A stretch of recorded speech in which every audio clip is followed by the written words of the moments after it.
So I'm very excited to be here. Yes, I apologize, the title is extremely long, but the idea is very simple. Cultural change is the biggest thing you have to worry about when doing a large technology migration. I need this thing. Yeah. So let me summarize a little bit about what Scout24 is. We are effectively these two brands, Immobilien Scout and Auto Scout. And we are a very old internet company. We've been around for 15 plus years, sort of the original internet company of Germany. And that means that we've been able to have a long time to establish our position in the market, to grow, and to be leaders in Germany for the property market, buy and selling used cars for auto, and renting and buying commercial properties and regular properties, flats. If you've ever looked for a flat in Germany, you very likely used Immobilien Scout. We're active in the majority of Western European countries, but primarily Italy, Germany, Austria, Belgium, and the Netherlands, where we have sort of a market-leading position. As I said, we've been around for a very long time, and during that time, we've had to rewrite everything again and again and again, right? The company has evolved, it's grown, and the technology stack has moved from a Microsoft stack to a Java stack to an AWS stack, and we've done many very large technology changes, and it often feels like this, right? You're trying to make the car go along while you're hanging out, and it's a very difficult thing. Let me talk to you about one of the latest ones. So the story from 2007 until basically today. So in 2007, if you were a good technology company, you had a 3-tier architecture, a web tier, middle tier, and some core database. This worked fantastically well at the time. And at that time, about 2007, we realized data is important. Maybe we read this article about data is the new oil, and we started a team of analysts, introduced a BI tool, MicroStrategy. And of course, if you have that, you need a layer in between all of this. You need to store the data somewhere, and we introduced a data warehouse.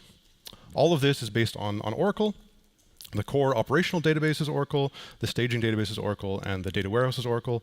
We kind of brought everything together, started up this business intelligence development team to manage the data warehouse and manage all of this stuff. It worked really well. Of course, the company evolves. 2011 here, it gets a little bit more complicated, and this core operational database is beginning to become extremely expensive and extremely large and very strange access patterns. Some things need lots of data slowly, some things need small amounts of data quickly. It was very difficult to manage this centralized database. So the company decided in 2011 to switch to a more microservices architecture, exactly like Zalando. You'll see a lot of the parallels here between Scout and Zalando. We should talk after. We began to slice up the monolith and to have the individual product teams design their own services with their own persistence, with everything, which meant a proliferation of data throughout the entire organization. We also fell in love with Hadoop and started our own in-house Hadoop cluster and started a whole new team around managing that and doing more advanced analysis with that. That was kind of okay, but the chaos really started when we finished, or mostly finished, the migration from a monolith to microservices. This, it's a purposely complicated slide to get your attention, but it's really complicated. And if you throw AWS in there, it's so easy to start up a new service, to continue the development, and it gets really crazy. And you notice this central team here didn't change. The central team is still trying to understand all of the data from the whole organization, from all of these disparate services, and pull them in together into this data warehouse to make it available for analytics. That team and that database became the bottleneck of the entire organization. And if you think about it, the product org decentralized, the data org stayed how we were and stayed in this sort of centralized manner. That didn't match. And this team was preventing the entire organization from moving quickly. So, serious problem. We needed to do something about that. So we took the advice at the time, and we built a data lake. Yes, as everybody says, go full into AWS. We have this data lake. We build on tools on top of that. In this case, we use Hive and Spark SQL and recently Presto to query into this data lake with MicroStrategy as the main source, so the main place for dashboards and reports and all of that. And all of the apps began to push data directly into the data lake via Kinesis Firehose, for example, but also via our customized REST API that we allowed. Some cases we would pull data from databases, but we didn't really want to do that. So that's not the content of my talk. This is the background for the real work, right? So this is the technology change. We did this. We are super happy with it. It really worked. We're still fully committed to this vision, but we needed to do two other things. The second one was organizational changes. Here you see the little blue men.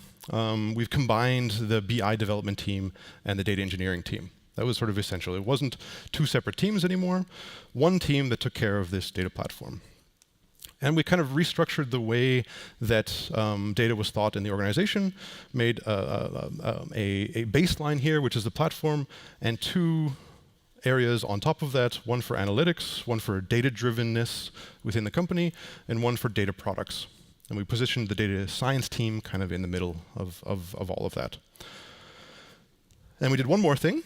We introduced a data lab, which is not a separate building or something like that. This is a hackathon-like event that we run every quarter, where people can pitch ideas, innovative ideas about how to use data. And we run three-week iterations with 3 people each, a data scientist, an analyst, and a data engineer, where they develop out one of these ideas to a proof of concept. And these ideas come throughout the whole organization. So we reorganized ourselves, our data and analytics department, into these sort of 3 different things, and we built this one layer that kind of connects the whole organization. So that's what we did organizationally. Right, but technology and organization was not the topic of this talk. It was cultural. The missing piece is the cultural change that was necessary to go along with all that. And this comes from the mission for Scout to be a truly data-driven company. So I have to kind of step back a little bit, and what does that mean to be a data-driven company? It means you're able to tightly, quickly iterate, gather data, make choices. It's about fast, easy, data-driven product development. That's what we wanted to enable within the entire company. And we wanted to support that. Right, so the company does the actual innovation, we support it. This was the model, and this is what we wanted to do, buy-in from the entire organization. The problem is that this has to happen everywhere, right? There are many teams, all of them with their own technology stack, all of them doing these things, all of them have to iterate independently and on their own, and we have to do it in a way that doesn't bloat the data and analytics department. Right, so that's the main thing. If we want to have this in the organization, and we don't want to do it because we can't scale, we need to convince the entire organization to embrace the ideals that we have. We want them all to become data-driven and to be active participants in the data landscape. And to do that, we wrote the Scout 24 Data Landscape Manifesto. So this is a very opinionated document where we set out exactly how we think we should fit into the company. It's a set of roles, responsibilities, and values for what we believe is the right way for a data-driven company to scale, or how would it work at scale. It starts with a preamble. I think nobody in this room would argue with this, but it acknowledges at the very beginning that data is a necessary part of creating products. We acknowledge that we can't create a product without data. We need to understand how it works in the real world. So it's a key asset. It's a necessary piece of this whole puzzle. If you don't believe that, you don't read the rest, because it all depends on that. And we need to define our responsibility. Our as in the data and analytics department. What is our responsibility? Our responsibility is to provide a solid data platform upon which the rest of the organization builds and participates in the data platform, in the data landscape. If you look at this image here, the cylinder, that is the entire space, the playground where people can work and enjoy themselves, perhaps, on top of the data platform. So we manage the data platform for others to work on top of that. And we want to do it in such a way that ensures data autonomy, but not data anarchy. And that means that the people who care have to remain in control of their data. Right? We can control it for everybody, but ultimately the best person to control it is the one who cares about it the most. That means there is a responsibility of the producer. So we lay this out very clearly, that the producer of the data is responsible for it. It's responsible for publishing it, for publishing the metadata, for ensuring its quality, they basically own this data end to end. It's not a team of data engineers pulling the data into the platform. It's the producers pushing it into the platform for the organization. And we found this was the only way to balance the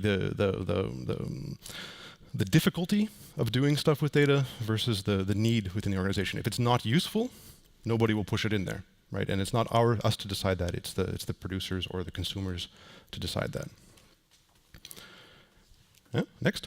In parallel, on the other side, there's a consumer responsibility, which means anything that you grab from the data lake, any definition of new metrics, any visualizations you make, any dashboards you make, those are all your responsibility as the consumer. And you see, we're basically laying it out so that we're not responsible for anything except this core platform. It's great for us, but we need to convince the rest of the organization how to do that. This document is our statement, right? Not everybody agrees with this, but it's our way of promoting our ideals throughout the organization. Now, the consumer responsibility for KPIs has an exception, and we have to acknowledge that at the very beginning, that there are a small set, and I mean a very small set, of key KPIs and key data entities that we need to be responsible for. So think about revenue. Think about the assignment of revenue to different parts of the organization. And that's pretty much it. Even the count of listings is not, from our point of view, a core KPI. The number of customers is. Things that we needs to remain absolutely consistent for financial purposes, for reporting purposes. We can take care of that. Everything else we try to very much push out into the organization. This one is the last principle. We put it at the end because it's a little bit more complicated, but for us it was very, very important to have this in there because we saw a danger. We saw a danger that if you in this world where everybody participates, there's a tendency to value continuity over time. So say for example we are measuring the number of sessions. And for years and years and years, we remember the sessions, and we report to the financial markets that it goes up, up, up, up, up. We're doing really well. And then we realized that there was a mistake in how we filtered out bot traffic. We fixed that. This number will obviously go down and then continue to go up like that. We explicitly say that it's our opinion as the central data department that we want to fix it, and we want to communicate that it was wrong and fix it. We needed to make that very clear in this manifesto. So the ultimate goal, when you put together all of these things, is that we want to establish a federal landscape of data of producers and consumers within our organization. That means that everybody contributes, but we somehow bring it all together. We apply naming conventions. We have standardized technology. We provide tools. We provide all these things to help people participate, but not necessarily. We don't manage all of the data ourselves. So it's a federal kind of system. So to break it down a different way, if you look at what is the data warehouse, where we came from, the legacy system, like our data warehouse versus our data platform, our data warehouse was centralized. The new system is federated. The data warehouse was all about control. It was about us establishing what data is available, what quality level it's at, all these things. We were in control of all the data. Now it's all about autonomy. In the data warehouse, we were able to approach perfection as much as you can, but we decided to actively choose to trade that off against scale. We realized that we can't grow fast enough for the whole company to become data-driven and have a perfect data lake with a perfect set of data. We wanted to push that responsibility out so that we could scale at the expense of perfection. We switched from a model where the data was pulled into the data warehouse to a model where it's pushed into the data platform. And finally, we changed our mindset from saying that our product is data to our product is the platform. The data is something that passes through the platform. It's not something that we don't supply data necessarily to the whole organization. Now, if you see those things there, you're probably thinking, this means that product teams, where we push the responsibility, they obviously have a much higher level of responsibility. We are not their bosses. We can't tell them to do this. So how do we convince them to go along? And there are three things. We need to promote all the time. We need to constantly tell people why this is the better way, how this means that we can scale, how it fits our long-term goals, all that stuff we need to promote within the organization. They won't just accept this if we build it. If you build it, they will come. That's not what's going to happen. And finally, the data warehouse still exists, and we have to sometimes flat out refuse to work on it. It's kind of rude, but we have to do this sometime. Otherwise, we'll just be busy working on that and we'll never be able to do anything new. So I think it's okay to say no. Your political situation in your company might be different, but they can fire me if they really think it's something that's wrong. I don't think they will. And finally, when we're designing the platform, you can build in certain features that nudge people to participate in the platform. And this last point requires a little bit more.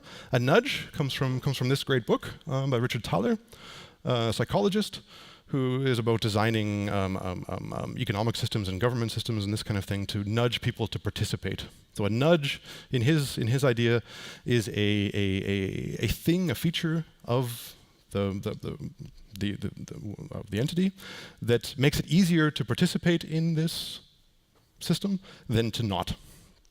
Right, so we needed to compete essentially with people saying, nah, I'll just do it myself. Right, nah, I think I'll just create an S3 bucket and I'll just share things with the people that I care about, and it won't go into the data lake and you can't do anything about it. We can't tell them to put it in the data lake. What we can do is make it much easier for them to share data if they put it in the data lake. That means we do things like automatic schema generation. Well, we plan to do some of these things we haven't actually implemented. We'll tell you next year if they're successful. So the automatic table generation, partition detection, these things that you need to do when you're building a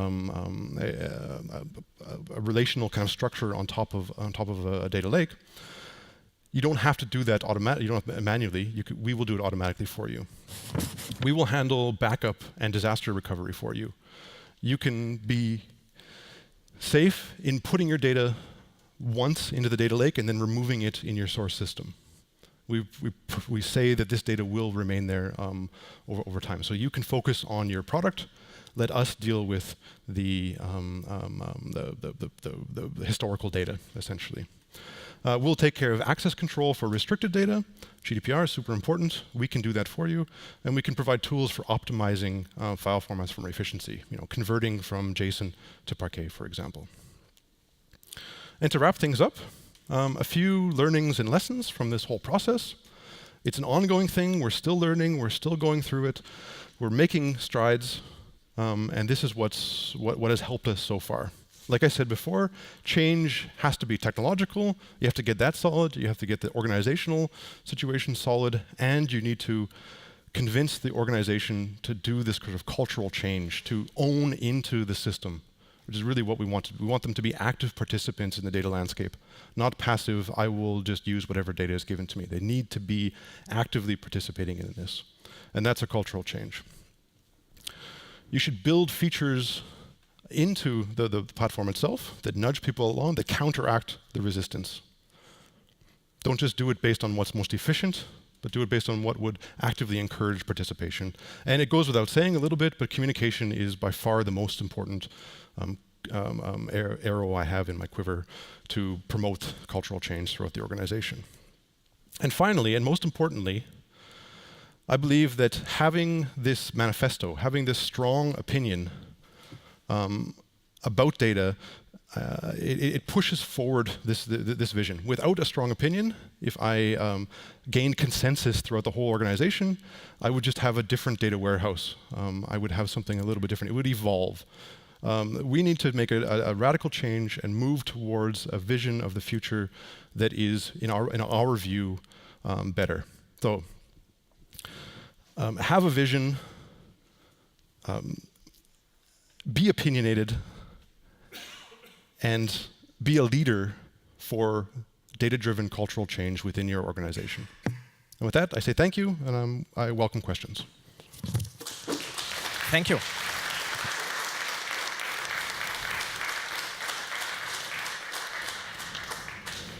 So, your questions, please. Yes, please. Mike, yeah. It comes. So pushing the responsibility for the data quality, data structure to the data producer. Did you get them some guiding questions, or yes, did of course. you train them, or what was it? So there are lots of training. We make CloudFormation templates available to them. We establish naming conventions so they know where to put things in there. We give them guidance on recommended file sizes and file formats, all that stuff. They won't know this, right? Because some of them are product teams who have no idea about the Hadoop infrastructure and the underlying big data technologies. We have to guide them along. There's a small number of these things, and I think really just a set of guidelines that they can easily follow for the best case scenario, for best practices, goes a long way. So but one piece of the work of the BI dev team is to integrate the data, and that's probably typically not that easy because the data is not made to be integrated or has different structures, matched each other. So you need to give the teams then rules how to make it integratable on their own. Sure. Yeah, definitely. Like I would kind of call those sort of general transformation jobs that need to be run before it's available in the BI tool. And typically, you would do a job like that because you have some use case, right? You have something that you want to present to the organization. You need to match up the listings in a certain area with the revenue generated in that area. Well, you are the one. If you want that, then you talk to your engineering team to build the transformation job that brings those things together. There are some sort of, if somebody's already done it before, you can take advantage of that. But if it's never been done, you have to care enough about it to devote engineering resources to do it. If they say, I can't take my team away from developing products for doing that, well, then it's not important to you. Why should we do it if you can't assign the resources to do it? So obviously these are very strong opinions. Sometimes we have to do this kind of work, and we do because the company has to keep going and there's just no resources. But it's our stance that we shouldn't. Yeah, my question comes from the direction: do the other players have the skills and capabilities to do it? Because the BI dev team had it, they just didn't scale. So. And you push out the job to somebody else. Yeah, I think actually the hardest thing is not learning the technology. This is these are professional engineers. They can learn how to write a Spark job and combine things and join things. It's not so difficult. What's difficult is an understanding of the business domain, and they have that understanding. Very often they know what this data means, or that they have the contacts within the rest of the organization to understand what it means. If they go through an intermediary, that intermediary has to find that information out as well, and I think it's a better match to put the engineering work where the domain knowledge is. Thanks. Yeah. Another question? Hi, Sean. Hi. So how is it working? So if just I don't know your structure in your company, but let's say your business development asks for a certain, let's say, use case, and then they talk to the different silos, and they, let's say, come together, and then they build up this, let's say, data architecture to answer to this question, or? Yeah, like they must talk to amongst themselves. If the sales team needs some information about the consumer behavior, then they need to convince the core experience team, the one who's responsible for the consumer behavior, to publish that data to the data lake. So they need to talk.